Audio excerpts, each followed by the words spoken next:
Thank you. It is wonderful to be here today in the beautiful city of Miami. The President and I are honored to stand with all of you as we together support the people, great people of Venezuela. I'm proud to be here with you in the United States of America as your First Lady. Many of you in the room know what it feels like to be blessed with freedom after living under the oppression of socialism and communism. In Venezuela, the people are on the brink of reclaiming their own liberty. Today, we must let the Venezuelan people hear us all with one united voice. There is hope, we are free, and we pray together loudly and proudly that soon the people of Venezuela will be free as well.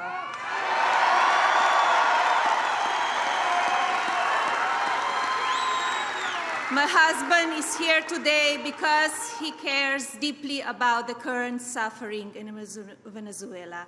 This afternoon, he has an important message to share. Ladies and gentlemen, it is now my pleasure to introduce my husband, and the President of the United States, Donald J. Trump.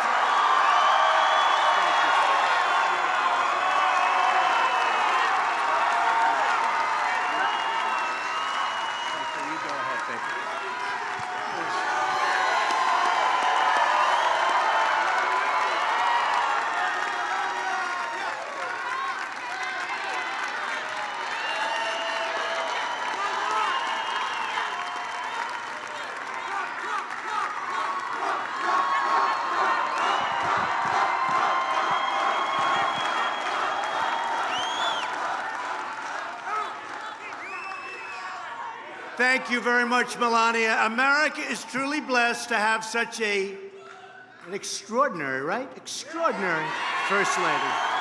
She's extraordinary, she really is. She cares about people. Hello, Miami. I am thrilled to be back in the state I love with so many proud, freedom-loving patriots.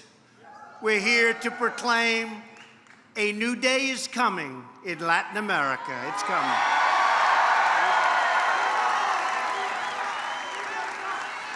In Venezuela and across the Western Hemisphere, socialism is dying, and liberty, prosperity, and democracy are being reborn.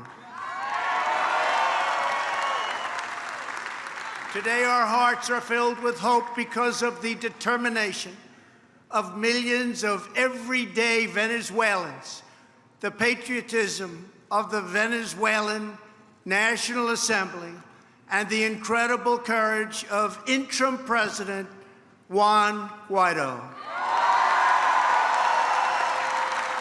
The people of Venezuela are standing for freedom and democracy, and the United States of America is standing right by their side.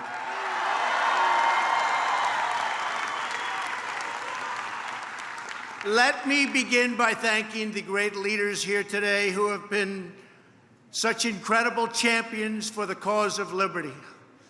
And these people love you, and they love Venezuela, and they love Cuba, and they love all of the places that we're fighting. Newly elected and already doing an incredible job, Governor Ron DeSantis.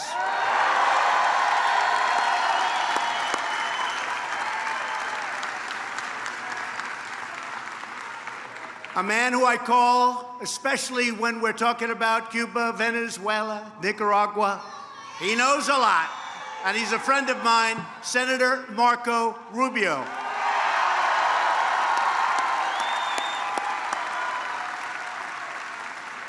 A great governor. He gave Ron a little bit of a head start. He did a fantastic job in Florida. Former governor and now Senator Rick Scott.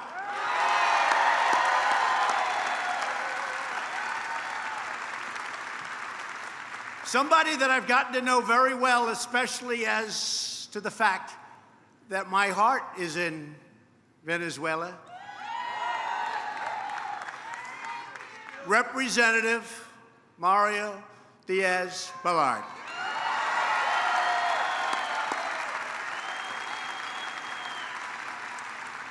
Ambassador Carlos Trujillo. Lieutenant Governor Jeanette Nunes. Your new and great Attorney General, Ashley Moody. And to so many other dedicated public officials that are in this room right now, we thank you very much for being with us. Thank you. Thank you also to Secretary of Commerce Wilbur Ross, who's with us, and Ambassador Lighthizer. Ambassador Lighthizer, I have to say, just got back from a place called China. And boy, oh boy, we're making a lot of progress. Nobody expected this was going to be happening. We're making a lot of progress. In the meantime, billions and billions of dollars are coming into our treasury. It's very simple. All works. That never happened before. We don't know the feeling in this country, but now we know the feeling. We also want to extend our deep appreciation to the president of Florida International University, Dr. Mark Rosenberg, for hosting this important event.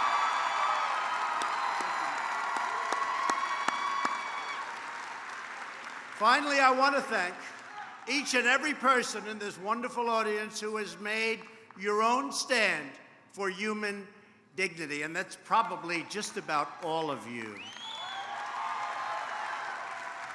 And I want to especially thank the Venezuelan exile community that has done so much to support President Guaido, to organize aid for their compatriots, and to do just a lot back home. Thank you very much for being here. Thank you. We're with you.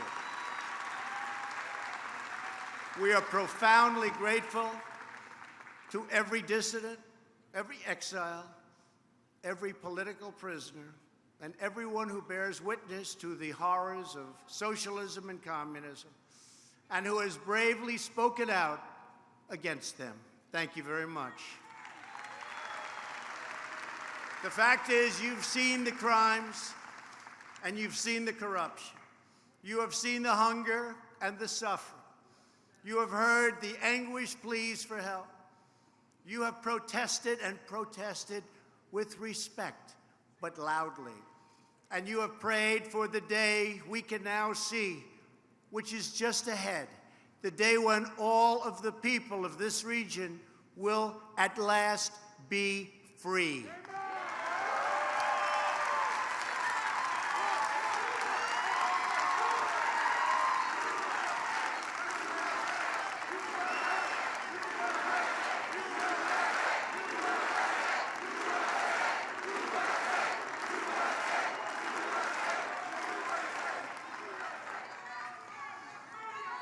As we meet today, the people of Venezuela stand at the threshold of history, ready to reclaim their country and to reclaim their future.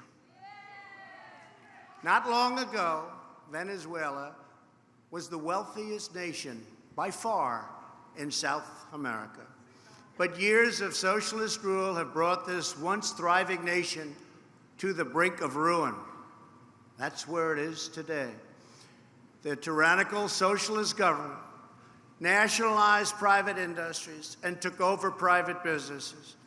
They engaged in massive wealth confiscation, shut down free markets, suppressed free speech, and set up a relentless propaganda machine, rigged elections, used the government to persecute their political opponents, and destroyed the impartial rule of law. In other words, the socialists have done in Venezuela all of the same things that socialists, communists, totalitarians have done everywhere that they've had a chance to rule. The results have been catastrophic.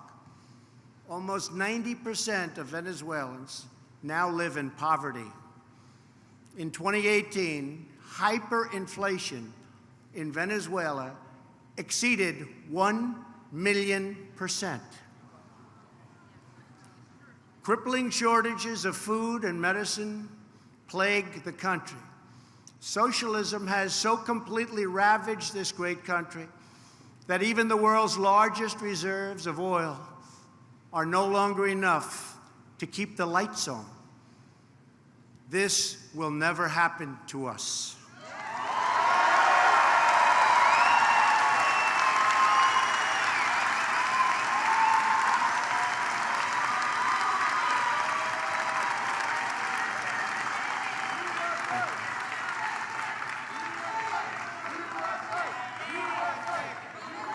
Thank you.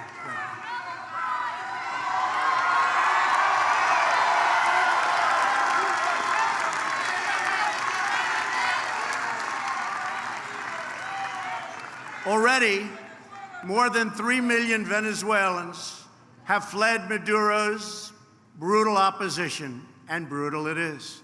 Today, we are honored to be joined by Amita Perez, the mother of Oscar Perez, a courageous Venezuelan police officer. You know the story.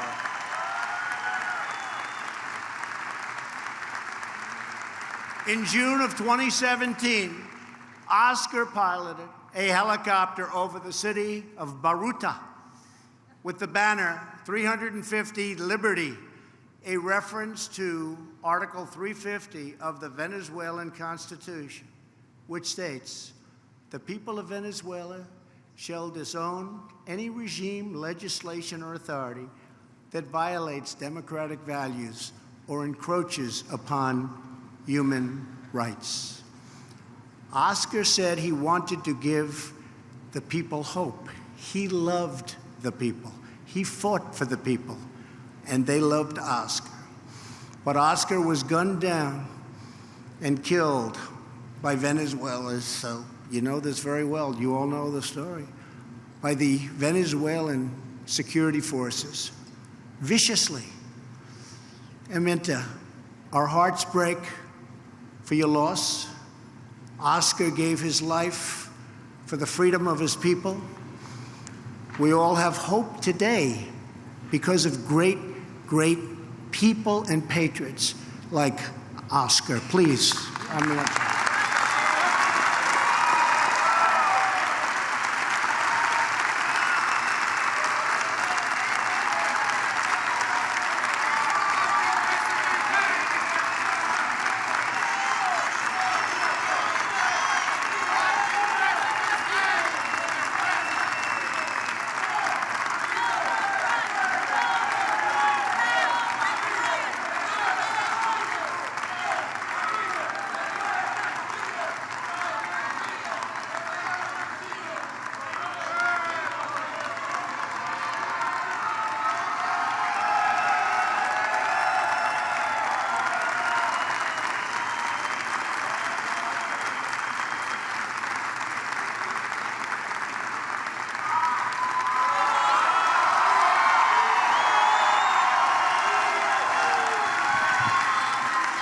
I said, how about saying something in Spanish? She likes Spanish. She's a little bit better in Spanish. Please.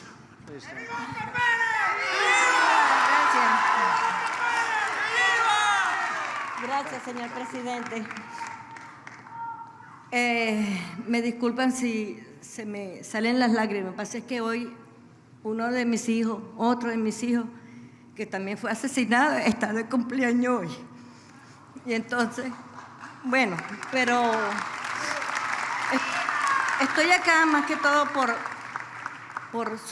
estoy con el presidente solicitando ayuda humanitaria.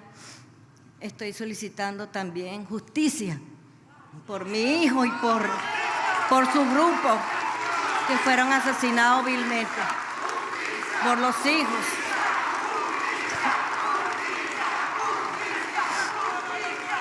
Y también para continuar con el legado de Oscar, que parte de eso somos todos nosotros.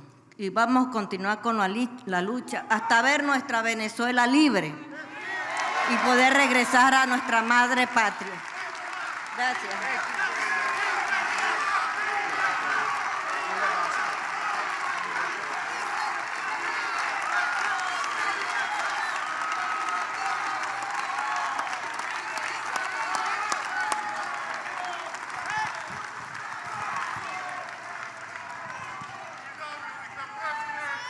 I don't know what she said, but I think I know what she said. And she is an incredible woman. And Oscar was an incredible man who will not have died in vain.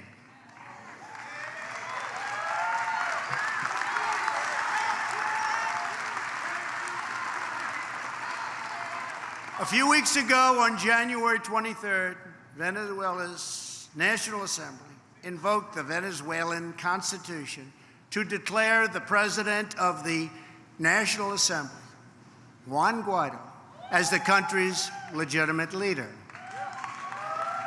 In one of his first acts, President Guaido invoked the same constitutional oracle that Oscar carried through the skies to notify the world that Maduro was illegitimate.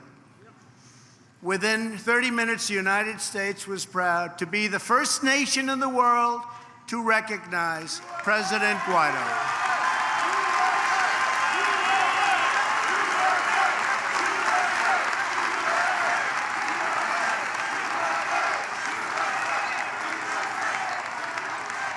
And by the way, John Bolton is here.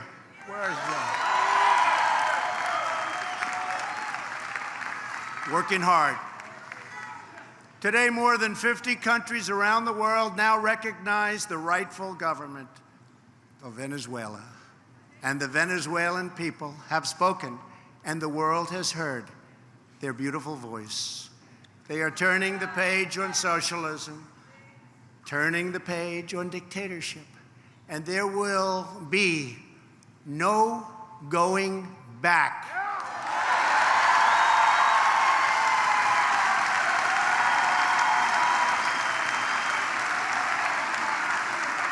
Peace-loving nations are ready to help Venezuela reclaim its democracy, its dignity, and its destiny. All the nations in our hemisphere have a shared interest in preventing the spread of socialist tyranny. Socialism, by its very nature, does not respect borders. It does not respect boundaries or the sovereign rights of its citizens or its neighbors. It's always seeking to expand, to encroach, and to subjugate others to its will. The twilight hour of socialism has arrived in our hemisphere, and frankly, in many, many places around the world. The days of socialism and communism are numbered not only in Venezuela, but in Nicaragua and in Cuba as well.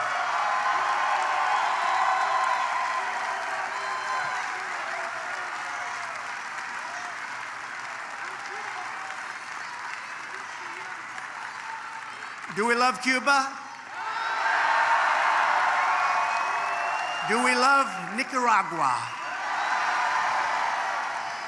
Great countries. Such great potential. Remember that word, such unbelievable potential. In the meantime, we must all work together to end a humanitarian disaster. As we speak, there are truckloads filled with hundreds of tons of desperately needed humanitarian supplies, stopped at the borders of Venezuela and waiting to help the millions and millions in need. 2 days ago, the first U.S. Air Force C-17, that's a big, beautiful plane, landed in Colombia, loaded with crucial assistance, including thousands of nutrition kits for little Venezuelan children.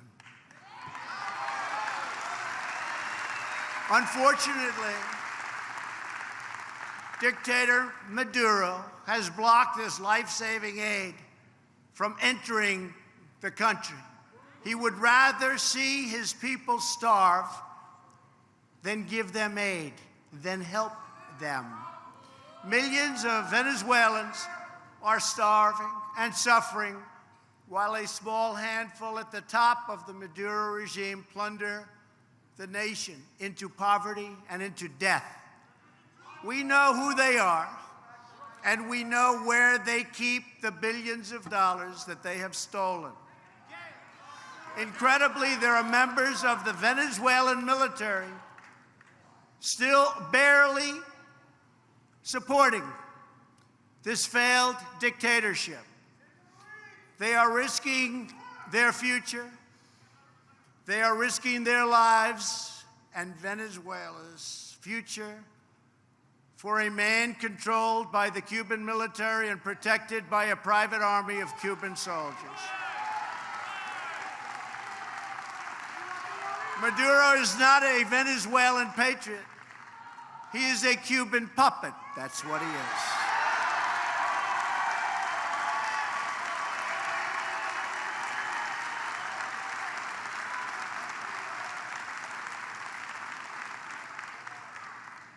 And remember that hundreds of millions of dollars used to be paid to Cuba, but no longer, because they no longer have that kind of wealth to be able to do it. So things are changing, and they're changing fast.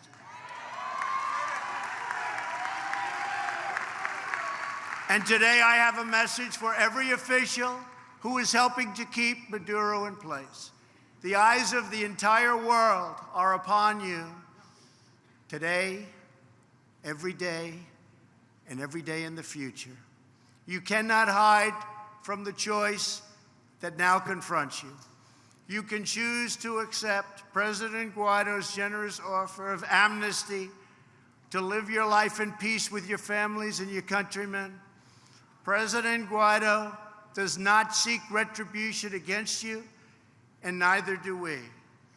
But you must not follow Maduro's orders to block humanitarian aid, and you must not threaten any form of violence against peaceful protesters, opposition leaders, members of the National Assembly, or President Guaido and his family.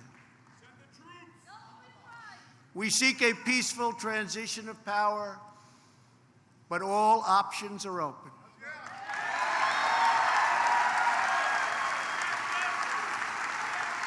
We want to restore Venezuelan democracy, and we believe that the Venezuelan military and its leadership have a vital role to play in this process. If you choose this path, you have the opportunity to help forge a safe and prosperous future for all of the people of Venezuela. Or you can choose the second path, continuing to support Maduro.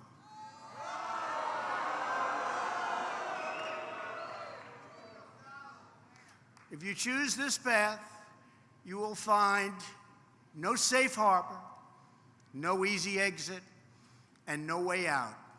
You will lose everything.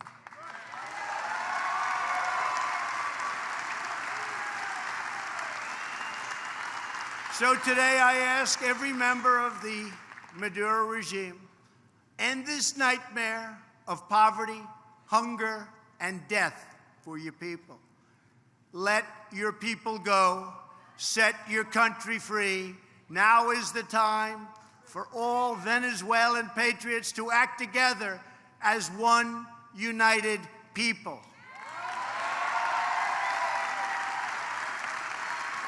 Nothing could be better for the future of Venezuela, and nothing could be better for the future of another captive nation, Cuba, than the rebirth of freedom and democracy in Venezuela.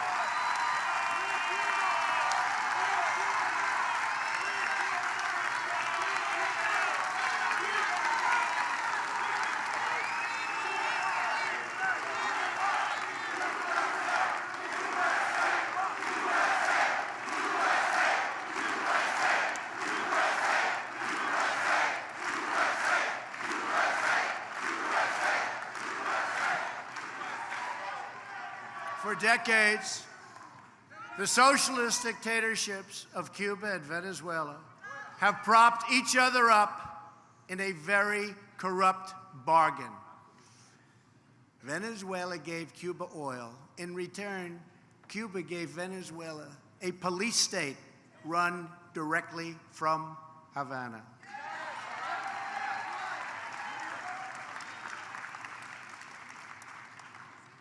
But this is a much different day, and those days are over. The ugly alliance between the two dictatorships is coming to a rapid end. A new future is beginning.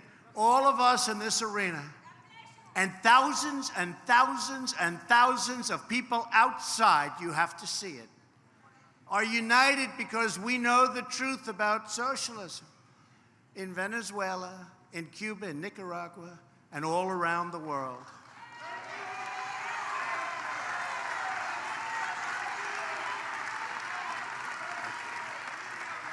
Socialism promises prosperity, but it delivers poverty.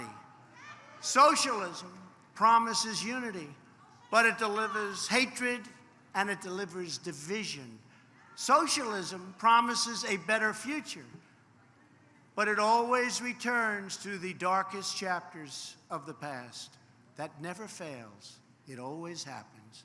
Socialism is a sad and discredited ideology rooted in the total ignorance of history and human nature, which is why socialism eventually must always give rise to tyranny, which it does.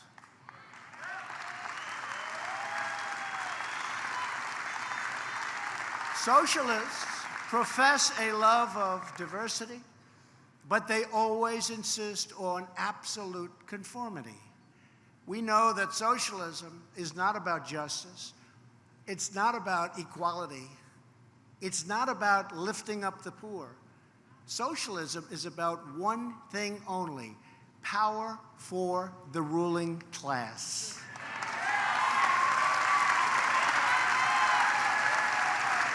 And the more power they get, the more they crave. They want to run healthcare, run transportation and finance, run energy, education, run everything. They want the power to decide who wins and who loses, who's up and who's down, what's true and what's false, and even who lives and who dies.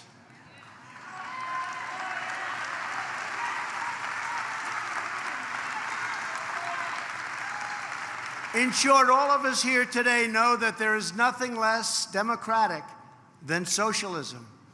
Everywhere and anywhere it appears, socialism advances under the banner of progress, but in the end it delivers only corruption, exploitation, and decay. With us today is David Smolansky.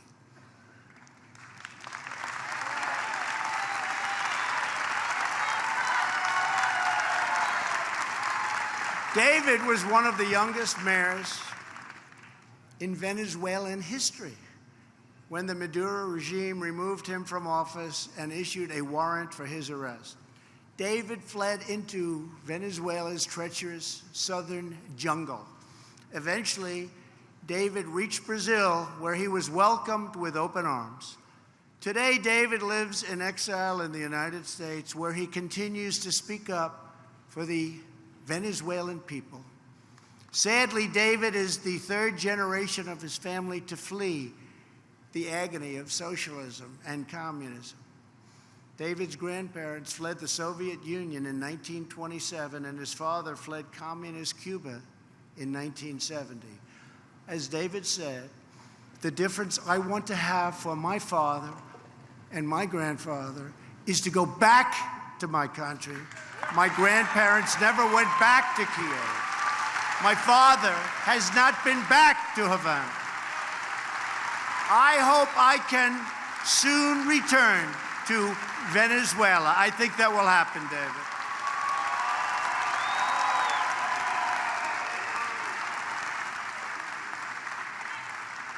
Thank you very much, David.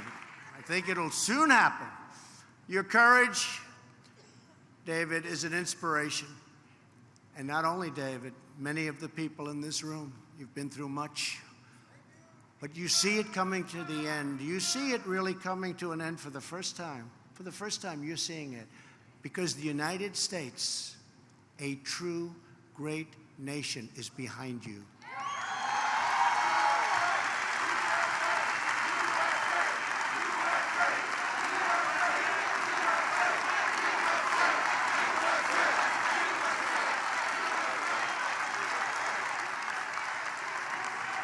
And so as the United States stands up for democracy in Venezuela, we reaffirm the solidarity with the long-suffering people of Cuba and Nicaragua and people everywhere living under socialist and communist regimes. And to those who would try to impose socialism on the United States, we again deliver a very simple message. America will never be a socialist country.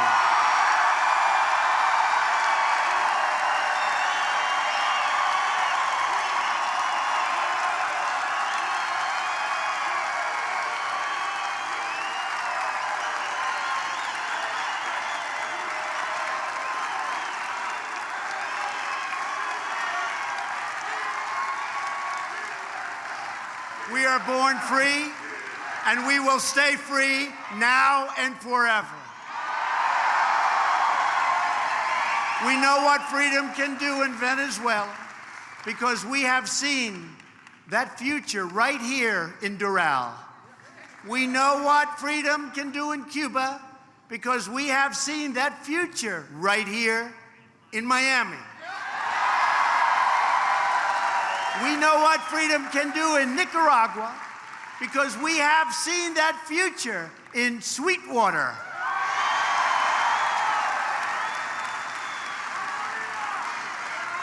And one day soon, with God's help, we are going to see what the people will do in Caracas and Managua and Havana.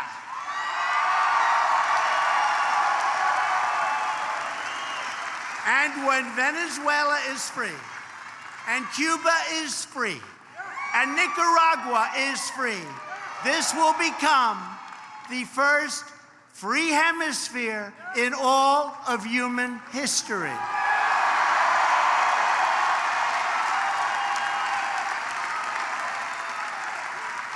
It was my great honor to be with you today, and the First Lady's great honor to be with you today.